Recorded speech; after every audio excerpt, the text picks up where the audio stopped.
निजर हृदय आउ भरोसा काहाकु भी दियो नहीं, नहले लोके ताकु भांगिकी ही फेरई देबे। जेउ भली भावरे आजिकाली लोकंक कथारे प्रेम थाए, केवल तांकर हृदय रे भी सतरे सेतिकी प्रेम थांता। जरूरी नुहे कि भल कथा कहूथिबा सबु मनीष भल ही होई थाए। आजिकाली षडयंत्र करिबा लोक भी बहुत मीठा कथा कही थांती। कि लाभ सेई प्रेमर जे आपनकु खुशी देबा बदल रे सबुबेले कंदाई थाए। सबुठारु मूल्यवान जिनिस हेउची समय आउ संपर्क। समय ताकु दियो जे समयर मूल्य बुझी थाए, आउ संपर्क ता सह रख जे तुमकु गुरुत्व देउथाए। जीवन रे केबे भी कौनसी संपर्क पाई कांदिबा उचित नुहे, काईकिना जहा पाई कांदिबाकु पड़े से तार योग्य नुहे।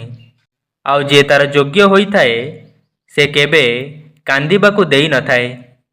जहाकु पाइबा परे बंचिबार इच्छा बढ़ी जाए, प्रायतः ताकु प्रेम कुहा जाए। समय थाउ थाउ मनीषर मूल्य बुझिनियो, काईकिना समय आउ थरे आसी पारे, हेले मनीष केबे फेरिकी आसे नहीं।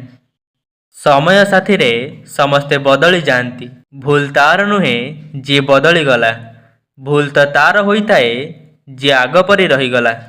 जी तुमको बुझे आउ दरकार पड़िले तुमको बुझाए, ताठारु भल जीवन साथी आउ केही होई पारि न थाए। टंकार मूल्य सेतेबेले जना पड़े जेबे ताकू निजे रोजगार करिबाकु पड़ी थाए। जहार स्वभाव सर्वदा बदली जिबार होई थाए से केबे कहार होई पारंती नहीं, से समय हेउ किंबा को मनीष हेउ। जेउ मनीष तुम जीवन रु जीवार बाहाना खोजुची ताकु जेते शीघ्र पारुछ जीवाकु दियो। प्रायतः आघात सेई माने देई थांती जे आरंभरु बहुत मीठा मीठा कथा कही थांती। प्रेम रे दूरता जेते भी थाउ, जदि प्रेम सच्चा होइतिबो तेबे दुनियार कोनोसी दूरता भी ताकु सारी पारिबो नहीं। जेबे केही तुमको अणदेखा करे तेबे ता जीवनरु चुपचाप चली जिबा ही भल होई थाए। निजर आर्थिक स्थिति को गुप्त ही रखिबा दरकार। जदि आपणक स्थिति भल अछि तो लोके आपणकु उधार मागिबाकु लागिबे, आउ जदि खराब अछि तो आपणकु सम्मान करिवे नहीं, आउ आपणक सहयोग करिवे नहीं। सेथिपाई सुख एवं दुख को केवल निज पर्यंत ही रखिबा दरकार। जीवन केवल गोटिए, एबे तुमे निजे ही देखिनियो कि ताकु हसिकी बंचिब ना कांदिकी बंचिब।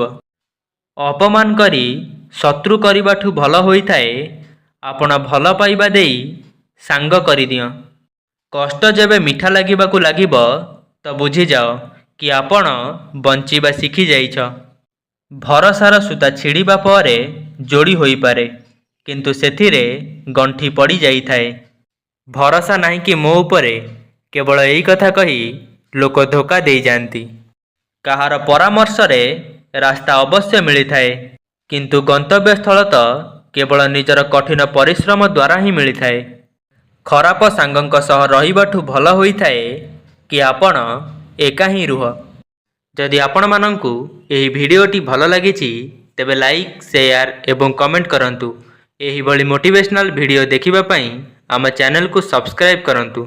धन्यवाद।